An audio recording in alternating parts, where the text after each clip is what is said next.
ವ್ಯಾಸಾಯ ಭವನಾಶಾಯ ಶ್ರೀಶಾಯ ಗುಣರಾಶಿಯೇ ಹೃದ್ಯಾಯ ಶುದ್ಧವಿದ್ಯಾಯ ಮಧ್ವಾಯ ಚ ನಮೋ ನಮಃ. ಸಪ್ತಾಂಗರೂಪಾಯ ಸರ್ವಾಧಿಷ್ಠಾನಯೇ ನಿಧೇ ಪ್ರಣತಕ್ಲೇಶನಾಶಾಯ ಪಾರ್ಥಸಾರಥೇ ನಮಃ. ಹರೇ ನಮಃ. ಹರೇ ನಮಃ. ವಿಶೇಷ ಈ ದಿನದಿಂದ ಶ್ರೀ ಲಕ್ಷ್ಮೀ ಹೃದಯ ಗುರುಜಗನ್ನಾಥದಾಸರ ಲಕ್ಷ್ಮೀ ಹೃದಯ ಚಿಂತನೆಯನ್ನು ಮಾಡಬೇಕಂತ ನನ್ನ ಆತ್ಮೀಯ ಸ್ನೇಹಿತರೆಲ್ಲರೂ ಅಪೇಕ್ಷೆ ಮೇರೆಗೆ ಯಥಾಶಕ್ತಿ ಯಥಾಮತಿ ಏನಪ್ಪ ಅಂದ್ರೆ ಚಿಂತನೆಯನ್ನು ಮಾಡ್ತೀನಿ. ತಾವು ದಯವಿಟ್ಟು ಇದನ್ನು ಶ್ರವಣ ಮಾಡಿ ಲೈಕು ಮತ್ತು ಏನಪ್ಪ ಅಂದ್ರೆ ಸಬ್ಸ್ಕ್ರೈಬ್ ಮಾಡಿ ಏನಪ್ಪ ಅಂದ್ರೆ ಈ ಕಾರ್ಯಕ್ರಮಕ್ಕೆ ಹೆಚ್ಚಿನ ಶೋಭೆಯನ್ನು ಕೊಡಬೇಕಂತ ತಮ್ಮಲ್ಲಿ ಪ್ರಾರ್ಥನೆ. ಗುರುಜಗನ್ನಾಥದಾಸರು ವಾದಿರಾಜರು ಮಾಡಿದಂತಹ ಲಕ್ಷ್ಮೀ ಹೃದಯಕ್ಕೆ ಅದಕ್ಕೆ ಚಾಚು ತಪ್ಪದೆ, ಆ ಮೂಲ ಕೃತಿಗೆ ಚಾಚು ತಪ್ಪದೆ ಮತ್ತು ಯಾವುದೇ ವಿಷ ಬೀಜಾಕ್ಷರ ಬಾರದಂತೆ ಕನ್ನಡದೊಳಗೆ ಕನ್ನಡೀಕರಿಸಿ ನಮಗೇನಪ್ಪ ಅಂದ್ರೆ ಅದರ ಮೂಲ ರೂಪಕ್ಕೆ ಧಕ್ಕೆ ಬರಂತೆ ಮಾಡಿಕೊಟ್ಟಂಥದ್ದು ಪೂಜ್ಯನೀಯ ಗುರುಜಗನ್ನಾಥರಾಯರು. ಅವರಿಗೆ ಇನ್ನೊಂದು ಅನ್ವರ್ಥನಾಮ ಕೋಶಿ ಮುತ್ಯ ಅಂತ ಹೇಳ್ತಿದ್ರು. ಅವ್ರಿಗೆ ಯಾವುದೋ ಒಂದು ಕಾರಣ ಅವ್ರು ಮಾಡಿದಂಥ ಕೃತಿಗಳು ಏನಪ್ಪ ಅಂದ್ರೆ ರಾಘವೇಂದ್ರ ವಿಜಯ ಅಂತ ಹೇಳ್ಬಿಟ್ಟು ಅದ್ಭುತ 9 ಅಧ್ಯಾಯದೊಳಗೆ ಮಾಡಿದಂಥದ್ದು. ಇಡೀ ರಾಯರ ಜೀವನ ಚರಿತ್ರೆಯನ್ನೆಲ್ಲ ತಗೊಂಡಿದ್ದಾರೆ. ಅದಾದ ನಂತರ ವಾದಿರಾಜ ಸೇವೆ ಮಾಡಬೇಕು, ಋಷಿಗಣಸ್ಥರ ಚಿಂತನೆ ಮಾಡಬೇಕು ಅನ್ನೋ ಒಂದು ಅಪೇಕ್ಷೆ ತನ್ಯಾಮಕವಾಗಿ ಏನಪ್ಪ ಅಂದ್ರೆ ಈ ನಮ್ಮ ಲಕ್ಷ್ಮೀ ಹೃದಯವನ್ನು ಚಿಂತನೆ ತಗೊಂಡ್ರು. ಅದ್ಭುತವಾದ ವಿಚಾರ ಇದರಲ್ಲಿ ತಿಳಿಸ್ಬೇಕಂತಂದ್ರೆ ಆ ಲಕ್ಷ್ಮಿಯಲ್ಲಿ ಲಕ್ಷ್ಮಿಯ ಹೃದಯದಲ್ಲಿ ನೋಡಿದ್ದು ಆ ನಾರಾಯಣನ ರೂಪ. ನಾವೆಲ್ಲರೂ ಏನಪ್ಪ ಅಂದ್ರೆ ಮುಕ್ತಿಗೆ ಹೋಗ್ಬೇಕಂತಲೇ ಬಂದಿದ್ದೀವಿ. ಮುಕ್ತರ ಶರೀರ, ಮುಕ್ತರ ಜೀವಚಿಂತನೆ, ಮುಕ್ತರನ್ನು ಮತ್ತು ಅಮುಕ್ತರನ್ನು ಯಾವ ಭಗವದ್ರೂಪ ಉಪಾಸನೆ ಮಾಡ್ತದೆ, ಯಾವ ಭಗವದ್ರೂಪ ರಕ್ಷಣೆ ಮಾಡ್ತದೆ ಎಂಬ ಕೇನೋಪನಿಷತ್ತರ ನಚಿಕೇತನ ಆಖ್ಯಾನದ ಚಿಂತನೆಯಂತೆ ನಮ್ಮ ಲಕ್ಷ್ಮೀ ಹೃದಯದಲ್ಲಿ ಆ ಲಕ್ಷ್ಮೀ ದೇವಿಯನ್ನು ವರ್ಣನೆ ಮಾಡುತ್ತಾ, ಲಕ್ಷ್ಮಿಯ ಹೃದಯವನ್ನು ವರ್ಣನೆ ಮಾಡುತ್ತಾ, ಹೃದಯದ ಅಭಿಮಾನ ದೇವತೆ ಆದ ನಾರಾಯಣನ ಉಪಾಸನೆಯನ್ನು ವಿಶೇಷ ನಾರಾಯಣನ ಉಪಾಸನೆ ಯಾಕೆ ಮಾಡಬೇಕು ಅನ್ನೋ ಒಂದು ಚಿಂತನೆ. ನಾರಾಯಣ ಅಂದರೆ 2 ಶಬ್ದ ಬರ್ತವೆ. ಒಂದು ಸ್ಥೂಲ ನಾರಾಯಣ, ಇನ್ನೊಂದು ಜ್ಞಾನಾರಾಯಣ. ಈ ನಮ್ಮ ಈ ಸ್ಥೂಲವಾಗಿ ಏನು ಕಾಣ್ತದೆ ದೇಹ, ಇವೆಲ್ಲೂ ನಾರಾಯಣನ ಭಗವದ್ ರೂಪಗಳು, ಪರಮಾತ್ಮನ ವಿಭೂತಿ ರೂಪಗಳು. ನಾವು ಆತನೊಳಗೆ ನಾರಾಯಣನ ಕಾಣಬೇಕಲ್ಲ. ಈಗ ನಾವೆಲ್ಲರೂ ಮುಕ್ತಿಯೋಗ್ಯರೇ ಇದ್ದೀವಿ. ಮುಕ್ತಿಯೋಗ್ಯರಿದ್ದ ಕಾರಣ ನಮಗೆ ಆ ನಾರಾಯಣ ನೋಡೋಕ್ಕೆ ಅಧಿಕಾರ ಇದೆ. ಆದರೆ ಹೆಂಗೆ ನೋಡಬೇಕು ಅಂತಂದ್ರೆ ಆ ನಾರಾಯಣ ನಮಗೆ ದಿವ್ಯ ಜ್ಞಾನವನ್ನು ಕೊಡ್ತಾನೆ. ಆ ಜ್ಞಾನಕ್ಕೆ ಅಭಿಮಾನಿಯಾಗಿರ್ತಕ್ಕಂಥ ಮಹಾಲಕ್ಷ್ಮಿಗೆ ಆಜ್ಞೆ ಮಾಡ್ತಾನೆ.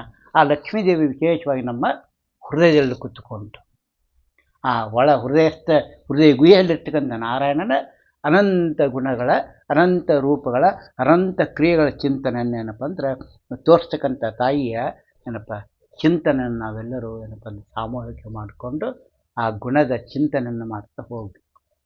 ಅದು ಯಾವ ರೀತಿ ತೊಗೊಂಡಿದ್ದಾರೆ ಗುರುಜಗನ್ನಾಥದಾಸರು ಅಂದರೆ, ಶ್ರೀ ಮನೋಹರೆ ಲಕುಮಿತವ ಪದ ತಾಮರಸ ಯುಗನ ಭಜಿಪೆ ಮುತ್ಯದಿ ಸೋಮಸೋದರಿ ಪರಮ ಮಂಗಳ ತಪ್ತ ಕಾಂಚನಳೆ ಸೋಮ ಸೂರ್ಯ ಸುತೇಜ ರೂಪಳೆ ಹೇಮ ಸನ್ನಿಭ ಪೀತರ ವಸನಳೆ ಕ್ಯಾಮಿಕರ ಕ್ವಯ ಸರ್ವಭೂಷಣ ಜಾಲ ಮಂಡಿತಳೆ. ಶ್ರೀ ಮನೋಹರೇ ಅಂದ್ರೇನು? ಶ್ರೀ ಅಂದರೆ ಮಹಾಲಕ್ಷ್ಮಿ. ಶ್ರೀ ಅಂದರೆ ವಿಶೇಷವಾಗಿ ಇಂದ್ರಿಯಗಳು ಅಂತ ಬರ್ತದೆ. ಪ್ರತಿಯೊಂದು ಇಂದ್ರಿಯದೊಳಗೆ ಆ ಇಂದ್ರಿಯಾಭಿಮಾನಿ ಬಿಂಬ ಏನಿದ್ದಾನ ಆತನ ಯಾರು ಶ್ರೀ ಭೂದುರ್ಗಾರಮಣ ಇರ್ತಕ್ಕಂಥ ಶ್ರೀಹರಿ ನಮ್ಮ ಏಕಾದಶಿ ಇಂದ್ರಿಯಗಳಲ್ಲಿ ಕುಳಿತುಕೊಂಡು ರಮಣತ್ವವನ್ನು ಮಾಡ್ತಾ ಇದ್ದಾನೆ. ಕ್ರಿಯಾ, ಇಚ್ಛಾ, ಜ್ಞಾನ, ಇದು ಶ್ರೀಯ ಉಪಾಸನೆ. ವಿಶೇಷವಾಗಿ ಆ ಶ್ರೀ ಹತ್ರ ಇಚ್ಛಾಕ್ಕೆ ಅಭಿಮಾನಿ ಇರ್ತಕ್ಕಂಥ ಲಕ್ಷ್ಮೀದೇವಿಯೊಳಗೆ ಏನಪ್ಪ ಅಂದ್ರೆ ನಾರಾಯಣ ಪ್ರೇರಕನಾಗಿ ನಮಗೇನು ಇಚ್ಛಾ ಕೊಡ್ತಾನ ನಾವೆಲ್ಲ ಎಡುತ್ತಾ ಇದ್ದೀವಿ ಅಂದರೆ ನನ್ನ ಇಚ್ಛೆ ಇದು, ನಾನು ಬೇಕಾದ್ದು ಮಾಡ್ತೀನಿ, ನನ್ನ ಕೇಳಕ್ಕೆ ನೀವ್ಯಾರು ಅಂದಾಗ ಅದು ಏನಪ್ಪ ಅಂದ್ರೆ ಪರಸ್ತ್ರೀ ಗಮನ ಎಂಬ ಮಹತ್ತರವಾಗಿರ್ತಕ್ಕಂಥ ದೋಷಕ್ಕೆ ನಾವು ಏನಪ್ಪ ಅಂದ್ರೆ ಭಾಜನರಾಗ್ತೀವಿ. ಯಾಕಂದ್ರೆ ಶ್ರೀದೇವಿ ಶ್ರೀಮನ್ನಾರಾಯಣನ ಏನಪ್ಪ ಹೆಂಡತಿ. ಅದಕ್ಕೆ ನನ್ನ ಇಚ್ಛೆ ಅಲ್ಲ, ಇಚ್ಛಾಕ್ಕೆ ಅಭಿಮಾನಿ ಮಹಾಲಕ್ಷ್ಮಿ ಆದ ಕಾರಣ ಆ ಇಚ್ಛಾ ಲಕ್ಷ್ಮೀ ನಾರಾಯಣ ಆದರೆ ನಾರಾಯಣ ಇಚ್ಛಾ ರೂಪದಿಂದ ಲಕ್ಷ್ಮೀ ನಮ್ಮ ಹೃದಯದಲ್ಲಿ ಕೂತ್ಕೊಂಡಿದ್ದಾಳೆ. ಮನೆ ನನ್ನ ಇಚ್ಛಾ ಪ್ರಕಾರ ಅಲ್ಲ ಅಂತ ಯಾವ ಸಾಧಕ ಮೊದಲು ಇನ್ನು ಉಪಾಸನೆ ಮಾಡ್ಕೊಂಡು ಹೋಗ್ತಾನೋ ಅವರಿಗೆ ಶ್ರೀ ಮನೋಹರೇ ಅಂದರೆ ನನ್ನ ಪ್ರತಿಯೊಂದು ಇಂದ್ರಿಯದೊಳಗೆ ಇರ್ತಕ್ಕಂಥ ಶ್ರೀಮನ್ನಾರಾಯಣ ಆಜ್ಞೆ ಪ್ರಕಾರ ಆಯಾ ಇಂದ್ರಿಯಗಳಲ್ಲಿ ಏನು ಮಾಡ್ತಾನಂದ್ರೆ ಆ ರಮಣತ್ವದ ಆ ಕ್ರಿಯೆ ಏನಾಗ್ತದೆ ಇಂದ್ರಿಯಗಳು ಆ ಎಲ್ಲ ಆ ಭಗವಂತನ ಕಾರಣ. ಯಾರು ಆ ನಾರಾಯಣ ನಮ್ಮಲ್ಲಿ ಶ್ರೀ ಭೂದುರ್ಗಾ ರಮಣ ಆಯಿತು ಸಕಲ ಇಂದ್ರಿಯಗಳಲ್ಲಿ. ಯಾಕೆಂದರೆ ಭೂದೇವಿ, ಶ್ರೀದೇವಿ ಮತ್ತು ದುರ್ಗಾದೇವಿ ಜ್ಞಾನದಿಂದ ಇಂದ್ರಿಯಲ್ಲಿ ಕರ್ಮ, ಸ್ಥೂಲ ದೇಹದಲ್ಲಿರ್ತಕ್ಕಂಥ ಇಂದ್ರಿಯಗಳಲ್ಲಿ ಕರ್ಮ ಮತ್ತು ಇಚ್ಛಾ. ಶ್ರೀದೇವಿ ಯಾವ ಯಾವ ಇಂದ್ರಿಯಗಳು ಏನೇನು ಇಚ್ಛೆ ಪಡಬೇಕು ಅದು ನೈಸರ್ಗಿಕವಾಗಿ ಬರ್ತಕ್ಕಂಥ ರೂಪ ಬೇರೆ, ಪ್ರಾಕೃತಿಕವಾಗಿರ್ತಕ್ಕ ಅಪ್ರಾಕೃತವಾಗಿರ್ತಕ್ಕಂಥ ಗುಣ ನನಗೆ ಬೇಕು ಅಂದರೆ, ಅಪ್ರಾಕೃತವಾಗಿರ್ತಕ್ಕಂಥ ಜ್ಞಾನ ನನಗೆ ಬೇಕಂತಂದರೆ ಅದು ಲಕ್ಷ್ಮೀದೇವಿಗೆ ಮೊರೆ ಹೋಗಬೇಕು. ಪ್ರಾಕೃತ ಈ ನಮ್ಮ ದೇಹದಾಗ ಬರ್ತಕ್ಕಂಥ ಎಲ್ಲ ಇಂದ್ರಿಯಗಳು ಬರ್ತಾವೆ, ಅದು ಪ್ರಾಕೃತವಾಗಿರ್ತಕ್ಕಂಥದ್ದು. ಆದರೆ ಆ ಪ್ರಾಕೃತ ಉಪಾಸನೆ ನಾವೇನು ಮಾಡ್ತೀವಿ ಅದು ಯಾವುದೇ ನಾವು ಮೋಕ್ಷಕ್ಕೆ ಸಾಧಕ್ಕೆ ಬರೋದಿಲ್ಲ. ಯಾವ ಸಾಧಕ ಮೋಕ್ಷಕ್ಕೆ ಬೇಕು ಅಂದರೆ ಲಕ್ಷ್ಮೀ ಜನ ಅಪ್ರಾಕೃತವಾದಂತಹ ದಿವ್ಯ ತೇಜಸ್ಪುಂಜವಾಗಿರ್ತಕ್ಕಂತಹ ಏನಪ್ಪ ಅಂದ್ರೆ ನಿತ್ಯ ಮುಕ್ತವಾದ ಮಹಾಲಕ್ಷ್ಮಿಯ ಉಪಾಸನೆಯನ್ನು ನನ್ನ ಹೃದಯ ಕಮಲದಲ್ಲಿ ಕುಳಿತುಕೊಂಡು ಆ ಪ್ರಾಜ್ಞಮೂರ್ತಿ ಪರಮಾತ್ಮನ ಉಪಾಸನೆ ಮಾಡ್ತಾ ಇದ್ದಾಳೆಂಬೋ ತಾತ್ಪರ್ಯವನ್ನು ಗುರು ಜಗನ್ನಾಥ ತಮ್ಮ ಹೃದಯ ಕಮಲದಲ್ಲಿ ಆ ಕಂಡಂಥ ಮಹಾಲಕ್ಷ್ಮಿಯ ಕಂಡಂಥ ಆ ಗೋಪಾಲ ವಿಠಲನ್ನು, ಜಗನ್ನಾಥ ವಿಠಲನ್ನು, ಗುರು ಜಗನ್ನಾಥ ವಿಠಲನ್ನು ಕಂಡಂತಹ ರೂಪವನ್ನು ತಾವು ವರ್ಣನೆ ಮಾಡ್ತಾ ಹೋಗ್ತಾ ಇದ್ದಾರೆ ಈ ಶ್ರೀ ಮನೋಹರಿ ಲಘುಮಿತ ಪದ. ಅಲ್ಲಿ ಸೋಮ ಸೋದರಿ ಅಂತ ತೊಗೊಂಡ್ರು. ಸೋಮ ಸೋದರಿ ಅಂದ್ರೇನು? ಸೋಮ ಅಂದ್ರೆ ಚಂದ್ರ, ಚಂದ್ರ ಮನಸ್ಸಿಗೆ ಮನಸ್ಸೋಜಾತ ಅಂದರೆ ಮನಸ್ಸಿಗೆ ಅಭಿಮಾನ ಚಂದ್ರ. ಅಲ್ಲೇ ಮನಸ್ಸು ಮೊದಲು ಬಂದಿದೆ, ಆಮೇಲೆ ಜ್ಞಾನ ಬಂತ ಲಕ್ಷ್ಮಿ, ಆಮೇಲೆ ಇಚ್ಛಾ ಬಂತು. ಹೀಗಾಗಿ ಆ ಮನಸ್ಸಿಗೆ ಏನಪ್ಪ ಅಂತ ಚಂದ್ರ, ಮನಸ್ಸಿನಲ್ಲಿ ಇಚ್ಛಾ ಬಂದಿದ್ದಕ್ಕೆ ಇಚ್ಛೆಗೆ ಮೇಲೆ ಮಹಾಲಕ್ಷ್ಮಿ, ಅದಕ್ಕೆ ಸೋಮ ಸೋದರ ಅಂತ ತೊಗೊಂಡರ ಹೊರತು ಬೇರೆ ಅಲ್ಲ. ನಾವು ಆ ರೀತಿ ಉಪಾಸನೆ ಮಾಡಿಕೊಂಡಾಗ ಮನಪ್ಪಾದ ಮಂಥನ ಆಗ್ತದೆ, ಮನಸ್ಸು ಮಂಥನಾಗಿ ಬ್ರಹ್ಮದೇವರು ಏನು ಮಾಡ್ತಾರೆ ನಮಗೆ ಆ ಉತ್ತಮವಾದಂಥ ಜ್ಞಾನವನ್ನು ಕಳಿಸ್ತಾರೆ. ಇದು ಯಾವ ಸಾಧಕ ತಗೊಂಡು ಅದಕ್ಕೆ ಶ್ರೀ ಮನೋಹರೇ ಲಘುಮಿತೋಪದ ತಾಮರ್ಸಗೆ ಭಜಪೆ ನಿತ್ಯದಿ ಸೋಮ ಸೋದರ ಎಂಬ ಶಬ್ದ ಅದ್ಭುತವಾದ ಶಬ್ದ ತಗೊಂಡು ದಾಸರ. ಎಂಥ ಅಂತಃಕರಣ ಇದೆ ಅವ್ರ ಹತ್ರ. ನಮ್ಮಲ್ಲಿ ನಮ್ಮ ದೇಹದೊಳಗೆ ಮನಸ್ಸಿಗೆ ಅಭಿಮಾನಿ ಅಂತ ಚಂದ್ರ, ಕಣ್ಣಿಗೆ ಅಭಿಮಾನಿ ಅಂತ ಚಂದ್ರ, ಕಿವಿಗೆ ಅಭಿಮಾನಿ ಚಂದ್ರ. ಅಂದರೆ ನನಗೆ ದಿವ್ಯ ದೃಷ್ಟಿಯನ್ನೇ ಕೊಡಬೇಕು, ಪರಮಾತ್ಮ ನಾಮಸ್ಮರಣೆ ಕೇಳಲಿಕ್ಕೆ ಅಭಿಮಾನ ಕೊಡಬೇಕು, ಅದು ಮನಸ್ಸಿನಾಗ ಇಚ್ಛಾ ಕೊಡಬೇಕು. ಅದಕ್ಕೆ ಆ ಎರಡು ನೋಡ್ಲಿಕ್ಕೆ ಮತ್ತು ಕೇಳಲಿಕ್ಕೆ ಬೇಕಂತ ಇಚ್ಛಾ ನನ್ನ ಮನಸ್ಸಿನಲ್ಲಿ ಆಕೆ ಹುಟ್ಟಬೇಕು. ಅಂದರೆ ಮೊದಲು ಮನಸ್ಸು ಹುಟ್ಟಿತ್ತು, ಆತ ಅಣ್ಣ ಸೋದರಿ ತಂಗಿ ಮಹಾಲಕ್ಷ್ಮಿ ಆನಂತ ಬಂದು ಆ ಕಾರಣಕ್ಕೆ ನನ್ನ ನೋಟ, ದಿವ್ಯ ನೋಟ, ದಿವ್ಯ ಶಬ್ದಗಳ ಸ್ಮರಣೆ ಇವು ವಿಶೇಷವಾಗಿ ನಮಗೆ ದರ್ಶನ ಆಗ್ತವ ಅಂಥದ್ದು ಗುರುಜಗನ್ನಾಥ ತಾವು ಅನುಭವಿಸಿ ನಮಗೆ ಈ ಶ್ಲೋಕದಿಂದ ಕೊಟ್ಟಿದ್ದಾರೆ. ಇದು ಏನಪ್ಪ ನಾವು ಉಪಾಸನೆ ಮಾಡ್ತಕ್ಕಂಥ ಕ್ರಿಯೆ. ಇನ್ನು ಎರಡನೇ ಶ್ಲೋಕದಲ್ಲಿ ಹೇಳ್ತಾರೆ ಅಂದರೆ ಬೀಜಪೂರಿತ ಹೇಮ ಕಲಶವ ರಾಜಮಾನಸ ಹೇಮ ಕಲಶವ ನೈಜ ಕಲಲ್ಲಿ ಪಿಡಿದುಕೊಂಡು ಭಗುತ ಜನರಿಗೆ ಮಾಜದಲ ಮಾಜದಲ್ಲಿ ಮಾಜದ ಸಕಲೇಷ್ಟ ನೀಡುವ ರಾಜಮುಖಿ ಮಹಾರಾಜಿ ವಂದಳೆ ಮೂ ಜಗತ್ತಿಗೆ ಮಾತೆ ಹರಿವಾಮಾಂಕದೊಳೆಯುಪ್ಪೆ. ಇದು ಇನ್ನೂ ಅದ್ಭುತವಾಗಿರ್ತಕ್ಕಂಥದ್ದು. ಏನು ಹೇಳ್ತಾರೆ ದಾಸರಾಯರು? ಬೀಜಪೂರಿತ ಹೇಮ ಕಲಶವ ಅಂತ ಹೇಳಿದರು. ಎಷ್ಟು ಅದ್ಭುತ ಮಾತು ಗೊತ್ತಾಗಿದ್ರು, ಎಷ್ಟು ಆಳವಾಗಿ ಉಪಾಸನೆ ಮಾಡ್ಕೊಂಡಿದ್ದಾರೆ ಗುರು ಜಗನ್ನಾಥರು. ಯಾಕಂದ್ರೆ ಅವರು ನಮ್ಮ ಸಾಹಿತ್ಯದೊಳಗೆ ಹೇಳ್ತಾರೆ, ಯಾರು ಈ ದಾಸಾಹಿತ್ಯ ಚಿತ್ರದೊಳಗೆ ಗುರು ಜಗನ್ನಾಥ ದಾಸರು ಬಿಚ್ಚಾಲಿ ಗುರುಗಳಾಗಿದ್ದರು. ಏನಪ್ಪ ಅಂದ್ರೆ ಪ್ರಹ್ಲಾದರಾಯ ತಮ್ಮಂದರಾಗಿದ್ದರು ಅಂತ ಒಂದು ಕಡೆ ಬರ್ತದೆ. ನಮ್ಮ ಅಂದರೆ ಇದಕ್ಕೆ ಯಾವುದೇ ಸಾಕ್ಷಿ ಸುಬುತ್ತಿಲ್ಲ. ಭಕ್ತಿಯ ನೆಲೆಗಟ್ಟಲಿರ್ತಕ್ಕಂಥವ್ರು ರಾಯರ ಮತ್ತೇನಪ್ಪ ಅಂದರೆ ಲಕ್ಷ್ಮೀದೇವಿಯ ಉಪಾಸಕರಾದಂಥವ್ರಿಗೆ ಇದು ಸತ್ಯಾಗಿ ಗೊತ್ತಾಗ್ತದೆ. ಯಾಕಂದರೆ BJP ಊಟ ಅಂದರೆ ಅವರು ಬಿಚ್ಚಾಲಿ ಒಳಗೆ ಎಷ್ಟು ತಪಸ್ಸು ಮಾಡಿದರು, 5 ವರ್ಷ ಆದ ನಂತರ ಅವ್ರಿಗೆ ಹೆಂಗೆ ಜ್ಞಾನ ಬಂತು ಅಂಬೋದು ಆ ಮಾತು ಬೇರೆ. ಆದರೆ ಆ ಮಾತು ಬಂದಿದ್ದು ಅಂದರೆ ಆ ಬೀಜಪೂರಿತ, ಬೀಜ ಅಂದರೆ ಬಿಂಬಗಳು ಅಂತ ಬರ್ತದೆ. ಬಿಂಬಗಳು ಅಂದ್ರೆ ನನ್ನ ದೇಹದೊಳಗೆ 9 ಕೋಟಿ ದೇವತೆಗಳಿದ್ದಾರೆ, 24 ತತ್ವಾಭಿಮಾನ ದೇವತೆಗಳಿದ್ದಾರೆ, 11 ಇಂದ್ರಿಯಾಭಿಮಾನ ದೇವತೆಗಳ, 10 ಏನಪ್ಪ ಅಂದ್ರೆ ಧಾತುಗಳಿದ್ದಾರೆ, 51 ಅಜಾದಿ ರೂಪಗಳು, ಒಟ್ಟು ಷಣ್ವತಿ ನಾಮಕ ಪರಮಾತ್ಮ 96 ರೂಪದಿಂದ ಆ ಎಲ್ಲ ಬೀಜಗಳು ನಮ್ಮ ದೇಹದಲ್ಲಿ. ಅದಕ್ಕಿದು ಹೇಮ ಕಲಶ ಅಂದ್ರೆ ಯಾವುದು ಹೇಮ ಅಂತಾರಂದ್ರೆ ಬಂಗಾರ ಅಲ್ಲ, ಹೇಮ ಅಂದ್ರೆ ಪರವಿದ್ಯಾ ಅಂತ. ಪರವಿದ್ಯಾ ಅಂದ್ರೆ ಬ್ರಹ್ಮವಿದ್ಯಾ ಅಂತ. ಬ್ರಹ್ಮವಿದ್ಯೆ ಸುಮಂತಿ ಈ ದೇಹದೊಳಗ ಆ ಮಹಾಲಕ್ಷ್ಮಿ ಈ ದೇಹವನ್ನೇ ತನ್ನ ಕೈಯಲ್ಲಿ ಹಿಡ್ಕೊಂಡ. ಶ್ರೀರಮಣೇಕರ ಕಮಲ ಪೂಜಿತ ಚಾರು ಚರಣ ಸರೋಜ ಬ್ರಹ್ಮ ಸಮೀರ ಬಾಣೆ ಅಂತ ಹೇಳ್ದ ದಾಸರಾಯರು. ಅದರಿಂದ ಆ ಲಕ್ಷ್ಮೀದೇವಿ ಕರದೊಳಗೆ ನನ್ನ ಕೂಡಿಕೊಂಡಿದ್ದಾಳೆ, ಆ ಕಮಲದಲ್ಲಿ ಕೂತ್ಕೊಂಡಿದ್ದಾಳೆ. ಅಲ್ಲಿ ಈ ಜ್ಞಾನ, ಆ ಜ್ಞಾನಕ್ಕೆ ಕಮಲ ನನ್ನೊಳಗೆ ಕೂತ್ಕೊಂಡಿದ್ದಾಳೆ. ಕೂತ್ಕೊಂಡು ಆ ಬೀಜ ಪೂರ್ತಿ ಅಂದರೆ ಇಡೀ ಎಷ್ಟು ನಮ್ಮಲ್ಲಿದ್ದರೂ ಆ ಎಲ್ಲ ಬಿಂಬಗಳನ್ನು, ತನ್ನ ಬಿಂಬಗಳ ಉಪಾಸನೆ ಮಾಡಿದ ಜೀವರಾಶಿಗಳು ಅವರೆಲ್ಲರೂ ಏನಪ್ಪ ಅಂದ್ರೆ ಈ ವಿಭೂತಿ ರೂಪಗಳು ಅಂತ. ಆ ಎಲ್ಲ ವಿಭೂತಿ ರೂಪಗಳ ಆಗ್ರೆ ಈ ದೇಹ ಆಗ್ತದೆ. ಈ ದೇಹ ಏನಾಗ್ತದೆ, ಎಲ್ಲ ವಿಭೂತಿ ರೂಪಗಳು ಆ ಪರವಿದ್ಯಾ ಪ್ರವೀಣರಾಗ್ತದೆ. ಇದು ಕೇಳಿದ ದಾಸರ ಹರಿಕಥಾಂಸರಲ್ಲಿ ಒಂದು ಕಡೆ ಹೇಳ್ತಾರಪ್ಪ ಅಂದ್ರೆ ವಿದ್ಯೆ ತಾನೆನಿಸಿಕೊಂಬ ಅನಿದ್ದ ದೇವನು ಸಕಲ ಜೀವರ ಬುದ್ಧಿಯೊಳು ಕೃತಿಪತಿ ಪ್ರದ್ಯುಮ್ನ ಸಿದ್ಧಿ ಅನಿಸುವ ಸಂಕರ್ಷಣ ಪ್ರಸಿದ್ಧಿ ರೂಪ ವಾಸುದೇವನ ರೂಪಚೇಷ್ಟ ಅರಿತವನೇ ಕೋವಿದನು ಅಂತ ಹೇಳ್ತಾರೆ. ಅಂದ್ರೆ ಯಾವ ವಿದ್ಯೆ ಪರವಿದ್ಯೆಯಾದ್ದು ಅದು ಅನಿರುದ್ಧನ ವಿದ್ಯೆ. ಅನಿರುದ್ಧ ಬರಬೇಕಂದ್ರೆ ನನಗೆ ಮೋಕ್ಷವನ್ನು ಕೊಡ್ತಾನೆ. ಯಾಕೆ ಮೋಕ್ಷ ತಿಳಿದ ದಾಸರಾಯರು ಅಂದರೆ ಆ ಬೀಜಪೂರ್ತ ಯಾಕೆ ಹೇಳಿದಂದ್ರೆ ಅನಿರುದ್ಧನ ದೇಹದೊಳಗೆ ಶಾಂತಿಪತಿ ಅನಿರುದ್ಧ ದೇಹದಿಂದ ನಾವು ಹೊರಗಡೆ ಬಂದೀನಿ. ಇದು ಸೃಷ್ಟಿ ಪ್ರಕರಣದಲ್ಲಿ ವಿಜಯರಾಜ ಹೇಳಿದಂಥ ಮಾತು. ಹೌದು, ಈ ದೇಹ ಅದು 48 ವರ್ಷ ಆದಮೇಲೆ ಇನ್ನೂ 2 ವರ್ಷ ಉಳಿದಿರ್ತದೆ ಬ್ರಹ್ಮದೇವರು ಮೊದಲ ಪ್ರಥಮ ಪ್ರಾರಂಭದೊಳಗೆ. ಅವಾಗ ಆ ಶಾಂತಿಪತಿ ಅನಿರುದ್ಧನ ಹೊಟ್ಟೆಗಳು ನಾವೆಲ್ಲರೂ ಹೋಗಿದ್ವಿ. ಅಲ್ಲಿ ವಿಶೇಷವಾಗಿ ವಿಭೂತಿ ರೂಪಗಳಿಗೇನಪ್ಪ ಅಂದ್ರೆ ಆ ಬೀಜಗಳನ್ನು ತಗೊಂಡು ಅದಕ್ಕೆ ತ್ರಿವರ್ಗ ಯಾವುದು ಲಿಂಗ ಶರೀರನ ಆಚ್ಛಾದನೆ ಮಾಡಿ ನಮಗೆ ಹೊರಗೆ ಕಳಿಸಿದ್ದಾಳೆ.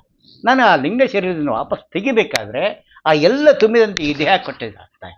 ಪ್ರಕೃತಿ ಮಾತೆಯಾಗಿ ಈ ದೇಹದಲ್ಲಿ ಬಿಂಬನಾಗಿ ಪುರುಷನಾಮಕನ ದೇಹದಲ್ಲಿ ಕೂತ್ಕೊಂಡು 16 ಕಳೆಗಳಿಂದ ಕೂತ್ಕೊಂಡು ಎಲ್ಲ ಏನಪ್ಪ ಬೀಜದ ತುಂಬ ಎಲ್ಲ ಜೀವರಾಶಿಗಳು ಕೂತ್ಕೊಂಡು ಆ ಮಹಾಲಕ್ಷ್ಮಿ ಇದನ್ನ ತಯಾರು ಮಾಡಿ, ಸ್ವಾಮಿ ಇದನ್ನೆಲ್ಲ ರೆಡಿ ಮಾಡಿದ್ದೀನಿ, ಇದನ್ನ ತಗೋ ಅಂತ ಆ ಕಲಶವನ್ನು ಹೇಮ ಪೂಜಿತ ಆ ಯಾರಿಗೆ ಬ್ರಹ್ಮದೇವರ ಅಂತರ್ಯಾಮ ಇರ್ತಕ್ಕಂಥ ಪರಮಾತ್ಮ ಏನಪ್ಪ ಅಂದ್ರೆ ಲಕ್ಷ್ಮೀ ಕೊಡ್ತಾ ಇದ್ದಾಳೆ. ಇದು 2ನೇ ಶ್ಲೋಕದ ಒಂದು ಚಿಂತನೆ ಮಾಡಿಕೊಂಡ ಮಾತ್ರ ನಮಗೆ ಲಕ್ಷ್ಮೀದೇವಿ ಅನುಗ್ರಹ ಮಾಡ್ತಾರೆ. ನನ್ನ ವಿಶೇಷವಾಗಿರ್ತಕ್ಕಂಥ ಜ್ಞಾನವನ್ನು ಈ ಜೀವಿ ತಿಳ್ಕೊಂಡಿದ್ದಾನೆ, ನಾನು ಕೊಟ್ಟಿದ್ದೀನಿ, ನನ್ನ ಮಾತನ್ನು ಸರಿಯಾಗಿ ತೊಗೊಂಡಿದ್ದಾನೆ ಅಂಬೋ ಚಿಂತನೆ ನಮಗೆ ಬರ್ತದೆ. ಇದು ಬರಬೇಕು. ಇದು ಬಂತು ಅಂದರೆ ನಮಗೆ ಭಕುತ ಜನತೆಗೆ ಮಾದರಿ ಸಕಲೇಷ್ಠಿ ನೀಡುವ ರಾಜಮುಖಿ ಮಧಾದಿ ಒಂದೇಳೆ 3 ಜಗತ್ತಿಗೆ ಮಾತ್ರ ಹರಿಭಾಮಾಂಕದೊಳಗೆ ಅಂತ. 3 ಜಗತ್ತು ಅಂದರೆ ಯಾವುದು ಅಂದರೆ ಇಡೀ ಬ್ರಹ್ಮಾಂಡದ ಒಂದು ರೂಪ ಪಿಂಡಾಂಡ. ಈ ಪಿಂಡಾಂಡ 3 ಜಗತ್ತು ಯಾವುದು? ಸ್ಥೂಲ ಅನಿರ್ಧ ಲಿಂಗ ಅಂತ 3 ಜಗತ್ತಿಗೂ ಮಾತೆ ಹಾಕಿದ್ದಾಳೆ. ಸ್ಥೂಲ ಶರೀರ ಒಂದು ಬ್ರಹ್ಮಾಂಡ ಲೋಕ, ಅನಿರ್ಧ ಶರೀರ ಒಂದು ಲೋಕ, ಲಿಂಗ ಶರೀರ ಒಂದು ಲೋಕ. ಈ 3 ಲೋಕಕ್ಕೂ ಆ ಮಹಾಲಕ್ಷ್ಮಿನ ಮಾತೆ ಆಗ್ತಾಳೆ. ಯಾರು ಈ ರೀತಿ ಉಪಾಸನೆ ಮಾಡ್ಕೊಂಡು ಹೋಗ್ತಾರೆ ಅವರಿಗೆ ಅಪರೋಕ್ಷ ಕೊಡ್ತಾಳೆ. ತನ್ನ ಗಂಡನ ಇರುವಂತ ತೋರಿಸ್ತಾಳೆ. ಆಮೇಲೆ ನನ್ನ ಮಗ ಈತ ಅಂತ ತೋರಿಸ್ತಾನೆ. ಸ್ವಾಮಿ ಈ ಮಗ ಇವು ನನ್ನವನೇ, ಈ ನಿನ್ನ ಹಡ್ದಿಯ, ಇದು ನಿನಗ ಅಂತ ಹೇಳ್ಬಿಟ್ಟು ಆ ಅನಿರ್ಧ ಶರೀರ ಇದು ಸಾರಿ ವಾಸುದೇವ ಶರೀರದಲ್ಲಿರ್ತಕ್ಕ ಸ್ವರೂಪದಲ್ಲಿರ್ತಕ್ಕಂಥ ನನ್ನ ಬಿಂಬ ಮತ್ತು ನನ್ನ ಜೀವನವನ್ನು ಎರಡೂ ನನಗೆ ಇದೇ ಸೂರ್ಯ ತೋರಿಸ್ಕೊಡೋದಂಥ ಅದ್ಭುತ ಚಿಂತನೆ ನಮ್ಮ ಮಹಾಲಕ್ಷ್ಮಿ ಮಾಡ್ತಾಳೆ ಅಂತ ಗುರು ಜಗನ್ನಾಥ ರಾಯರು ನಮಗೆ ಈ ಶ್ಲೋಕದಲ್ಲಿ ಇಟ್ಟು ಕೊಟ್ಟಿದ್ದಾರೆ. ಇದರಂತೆ ಲಕ್ಷ್ಮೀವರದ ಪ್ರತಿಯೊಂದು 108 ಶ್ಲೋಕಕ್ಕೂ ಒಂದೊಂದು ಅದ್ಭುತವಾದ ಚಿಂತನೆ ಕೊಟ್ಟಿದ್ದಾರೆ. ಇದನ್ನು ಯಾರು ಆ ರೀತಿ ಅನುಸಂಧಾನ ಮಾಡ್ಕೊಂಡು ಹೋಗ್ತಾರೆ ಅವ್ರಿಗೇನಪ್ಪ ಅಂದರೆ ಈ ರೂಪ ಚಿಂತನೆ ನಮ್ಗೆ ಗೋಚರ ಆಗ್ತದೆ. ಇದನ್ನು ಅನುಸಂಧಾನ ಮಾಡಿಕೊಳ್ಳಕ್ಕೆ ಏನಪ್ಪ ನನಗೆ ಆ ತಾಯಿ ಮಹಾಲಕ್ಷ್ಮಿ ಇದೊಂದು ಉದಾಹರಣೆ ಹೇಳಬೇಕಂದ್ರೆ 1999ನೇ ಇಸ್ವಿ ಒಳಗೆ 1 ಲಕ್ಷ ಪಾರಾಯಣ ಮಾಡ್ತಿದ್ದೆ ಗುರುಜಗನ್ನಾಥ ಮಾಡಿದ ನಂತರ ಆ ತಾಯಿ ಅನುಗ್ರಹದಿಂದ ಏನಾಗಿದೆ ಅಂದರೆ ಇವತ್ತು ಬೇಕಾದಷ್ಟು ಕೊಟ್ಟಿದ್ದಾಳೆ. ನಾನು ದಡ್ಡ ಓದೇ ಇಲ್ಲ ಕರೆ ಹೇಳಬೇಕಂದ್ರೆ, ಆದರೆ ಇದರಲ್ಲಿ ಬರ್ತದೆ ಒಂದು ಕಡೆಗೆ ಓದಬಾರದ ಮಂದಮತಿ ನಾನಾದ ಕಾರಣ ನಾನು ಓದೇ ಇಲ್ಲಲ್ಲ, ನನ್ನ ಮಂದಮತಿಯನ್ನು ತರದ್ಲು ಇವತ್ತು ಗುರುಜಗನ್ನಾಥರ ಅನುಗ್ರಹದಿಂದ ರಾಯರ ಕರುಣೆಯಿಂದ ಏನಪ್ಪ ಅಂದ್ರೆ ಈ ದಿವ್ಯ ಜ್ಞಾನವನ್ನು ಅತ್ಯಂತ ರಹಸ್ಯವಾದ ಜ್ಞಾನವನ್ನು ನನಗೆ ನೀಡಿಕೊಟ್ಟಿದ್ದಾಳೆ. ಇದು ಸಾಕ್ಷಿ ಜ್ಞಾನೇ. ಇದು ಏನಪ್ಪ ನೀವು ಏನಪ್ಪ ಭಕ್ತಿಯಿಂದ ಲಕ್ಷ್ಮೀ ಹೃದಯನ ಪಾಲನೆ ಮಾಡಬೇಕಾದ್ರೆ ಈ ರೀತಿ ಅನುಸಂಧಾನ ಇಟ್ಟುಕೊಂಡು ನೀವು ಚಿಂತನೆ ಮಾಡಿಕೊಂಡು ಹೋದರೆ ಒಂದು ನಿಮಗೆ ಏನಪ್ಪ ಅಂದರೆ ಆ ಜ್ಞಾನ ಕೊಟ್ಟೇ ಕೊಡ್ತಾರೆ. ನನಗೆ ಆದ ಅನುಭವ ನಿಮಗೆ ನೀವು ಆ ವಿಶ್ವಾಸ ಇಟ್ಕೊಂಡು ನೀವು ಮಾಡ್ಕೊಂಡು ಹೋಗ್ರಿ ಅಂತ ಹೇಳ್ತಾರೆ. ಮೂ ಜಗತ್ತಿಗೆ ಮಾತೆ ಹರಿವಾಮಾಂಕದೊಳತ್ತೆ ಶ್ರೀ ಮಹತ್ತರ ಭಾಗ್ಯಮಾನಿನಿ ಸೌಮ್ಯೆ ಲಕ್ಷ್ಮ್ಯಾನಾದಿ ಸರ್ವ ಸುಕಾಮ ಫಲಗಳೀವ ಸಾಧನ ಸುಖ ಕೊಡ್ತಿಪ್ಪ. ಸರ್ವ ಅಪೇಕ್ಷೆಗಳನ್ನು ಕೊಡ್ತಾರೆ ಮಹಾಲಕ್ಷ್ಮಿ. ಏನು ಸರ್ವ ಅಪೇಕ್ಷೆ? ಈ ಲೌಕಿಕ ಬೇಕಾಷ್ಟು ಸಿಗೋದು ನಮ್ಮ ಬೆಂಗಳೂರೊಳಗೆ ಸಾಕಷ್ಟು ಒಂದು ಇಡೀ ಭೂಲೋಕದಾಗ ಎಲ್ಲಿ ಬೇಕಲ್ಲಿ ಬೇಕಾದ ಅಪೇಕ್ಷೆ ಪಡ್ತದೆ. ಬಟ್ ಈ ಎಲ್ಲ ಅಪೇಕ್ಷೆಗಳು ಈ ಸ್ಥೂಲ ಶರೀರಕ್ಕೆ ಆಗ್ತದೆ ಹೊರತು ಈ ಸ್ಥೂಲ ಅನಿರ್ದ ಎರಡು ಶರೀರ ಬಿಡ್ಲಕ್ಕೆ ಏನು ಬೇಕು ಸಾಧನ, ಅದು ಸಾಧನ ಕೊಡ್ತಾಳ. ಇದು ಲಕ್ಷ್ಮೀ ದೇವರು ನಾವು ಇದು ಕೇಳಬೇಕು. ನಾವು ಮತ್ತೆ ಅದೇ ಲಗ್ನ ಆಗಿಲ್ಲರಿ ನನಗೆ ಲಗ್ನ ಕೊಡಬೇಕು, ಮತ್ತೇನಪ್ಪ ಮಕ್ಕಳೆಲ್ಲ ಮಕ್ಕಳು ಕೊಡಬೇಕು. ನಮ್ಮ ಪಕ್ಕದ ಮನೆ ತೊಗೊಂಡು 5 ಬಿಲ್ಡಿಂಗ್ ತೊಗೊಂಡಾನೆ, ಇವ್ರು ಕಾರ್ ತೊಗೊಂಡಾರೆ, ನಂಗೆ ಅದು ಬೇಕು ಇದು ಬೇಕು, ಬರೀ ಇಷ್ಟರೊಳಗೆ ಕೂತ್ಕೊಂಡಿದ್ದೀವಿ. ಇದು ನನಗೇನಪ್ಪ ಅಂದರೆ ಜನ್ಮಕ್ಕೆ ಹೆಚ್ಚಾಗ್ತದೆ ಹೊರತು ಜನ್ಮ ಮುಕ್ತ ಆಗೋದಲ್ಲ. ಅದಕ್ಕೆ ಗುರು ನಮ್ಮ ಜಗನ್ನಾಥರಾಯ ಹೇಳ್ತಾರೆ, ಬಂದ ಮೋಕ್ಷ ಪ್ರಧಾನ ಜ್ಞಾನವು ಮಂದ ಮತಿಗಳಿಗೆಂದು ದೊರೆಯದು. ನಾವು ಮಂದರಾಗಿವಿ. ಯಾಕಂದರೆ ಆ ತಾಯಿ ಮಹಾಲಕ್ಷ್ಮಿ ಬಿಟ್ಬಿಟ್ಟಿವಿ ನಾವು. ಆ ಲಕ್ಷ್ಮಿ ದೇಹ ರೂಪದಿಂದ ಇದ್ದಾಳೆ, ನಮ್ಮ ದೇಹದೊಳಗಿದ್ದ ಹರಿ ಬಿಂಬ ರೂಪನಾಗಿದ್ದ. ನನಗೇನು ಬೇಕು? ಮತ್ತೆ ಮತ್ತೆ ಹುಟ್ಟು ಬರೋದು ಬೇಡ. ಇದು ಈ ಕಲಿಯುಗದೊಳಗೆ ಶ್ರೀಹರಿ ಏನು ಮಾಡ್ತಾನೆ ಅಂದರೆ, ಯಾರು ನನ್ನ ಅನವರ್ತ ಉಪಾಸನೆ ಮಾಡ್ಕೊಂಡು ಹೋಗ್ತಾರ ಅವರಿಗೆ ಈ ಜನ್ಮನ ಬಿಡಿಸ್ಬಿಡ್ತೀನಿ ನಾನು. ಈ ದೇಹ ಬಿಡೋದಲ್ಲ, ಈ ಅನಿರ್ಧ ಶರೀರ ಬಿಡಿಸ್ಬಿಡ್ತಾನೆ. ಅನಿರ್ಧ ಶರೀರ ಬಿಟ್ಟರೆ ನನಗೆ ಮೋಕ್ಷ ಪ್ರಾಪ್ತಿ ಆಗ್ತದೆ, ಮತ್ತೆ ನಾನು ಮಾತೃಗರ್ಭವಾಸಕ್ಕೆ ಬರೋದಿಲ್ಲ. ಇದು ಏನಪ್ಪ ಅಂದ್ರೆ ಹೇಳ್ತಾ ದಾಸರು, ಮೂ ಜಗತ್ತಿಗೆ ಮಾತೆ ಹರಿವಾ ಇದು ಶ್ರೀ ಮಹತ್ತರ ಭಾಗ್ಯಮಾನಿನಿ ಲಕ್ಷ್ಮಿತ್ ಸ್ತೌಮಿ ಲಕ್ಷ್ಮಿಯ ಅನಾದಿ ಸರ್ವ ಸುಖ ಕಾಮ ಫಲಗಳಿವ ಸಾಧನ ಸುಖ ಕೊಡ್ತಿಪ್ಪ ಅಂತ ಹೇಳ್ತಾರೆ ದಾಸರ. ಸ್ವಲ್ಪ ಯಾಕಂದ್ರೆ ನಂಗೆ ಸ್ವಲ್ಪ ಚಸ್ಮಾ ಮಾಡ್ತೀನಿ ಇವತ್ತು, ನಾಳೆ ಚಸ್ಮಾ ಹಾಕ್ಕೋತೀನಿ, ಹೆಚ್ಚಿಗೆ ದೂರ ಅಕ್ಕೆ ಕಾಣ್ತಾ ಇಲ್ಲ, ದಯವಿಟ್ಟು ಕ್ಷಮೆ ಮಾಡಬೇಕು. ಅದಕ್ಕೆ ಏನಪ್ಪ ಅಂದ್ರೆ ಏನು ಹೇಳ್ತಾರೆ ದಾಸರಾಯರು, ಶ್ರೀ ಮಹತ್ತರ ಭಾಗ್ಯಮಾನಿನಿ. ಶ್ರೀ ಅಂದರೆ ಜ್ಞಾನ, ಮಹತ್ತರ ಜ್ಞಾನವನ್ನು ಮಹಾಲಕ್ಷ್ಮಿ ಕೊಡ್ತಾಳೆ. ಎಂಥ ಮಹತ್ತರ ಅಂದರೆ ನನಗೆ ಮುಕ್ತಿಗೆ ಬೇಕಾದಂಥ ಸಾಧನ. ನಾವು ಪ್ರಮಾಣವಾಗಿ ಒಪ್ಕೊಂಬ ಏನಂದರೆ, ಇವತ್ತು ನಾವು ಇಷ್ಟು ಜನ ಇದ್ದೀವಲ್ಲ, ಯಾರು ಸಂತೋಷಿದ್ದೀವಿ? ಲೌಕಿಕದ ಕೋಟಿ ಕೋಟಿ ಸಂಪತ್ತಿರ್ತದೆ, ಸಂತೋಷ ಇದ್ದೀವ? ಹೇಳ್ದಂಗೆ ಕೇಳ್ತಾಳೆ ಹೆಂಡ್ತಿ ಅಂತೀಯ? ಇಲ್ಲ. ಹೇಳ್ದಂಗೆ ಕೇಳ್ತಾ ಗಂಡ ಅಂತೀಯ? ಇರ್ತೀಯ. ಮಕ್ಕಳು ಅಂತೀವ? ಇರ್ತದೆ. ಮಕ್ಕಳು ಬೇಕು, ಮರಿಬೇಕು, ಎಲ್ಲ ಬೇಕಂತೀವಿ, ಎಲ್ಲ ಬಿಟ್ಟು ಹೋಗ್ತೀವಿ. ಅಲ್ಲ, ಈ ದೇಹನ ಬಿಟ್ಟು ಹೋಗ್ತೀವಿ. ಈ ದೇಹಕ್ಕೆ ಸಂಬಂಧಪಟ್ಟ ವಸ್ತುಗಳು ನನ್ನ ಹತ್ರ ಏನು ಬರ್ತಾವ ಎಂಬ ಜ್ಞಾನ ಬರ. ಎಲ್ಲೇ ಯಾವಾಗ ಈ ದೇಹ ಹೋಗ್ತದೆ ಅಂತ ನನಗೆ ಗೊತ್ತಾಗ್ತದೋ ಅವಾಗ ಇದ್ರ ಮೇಲೆ ಮೋಹ ಹೋಗ್ಬೇಕು. ಇದಕ್ಕೆ ಒಂದು ಉದಾಹರಣೆ ಹೇಳ್ಬೇಕಂದ್ರೆ ಭಾಗವತದಲ್ಲಿ ಬರ್ತೀನಪ್ಪ, ಅಜಮೇಳ.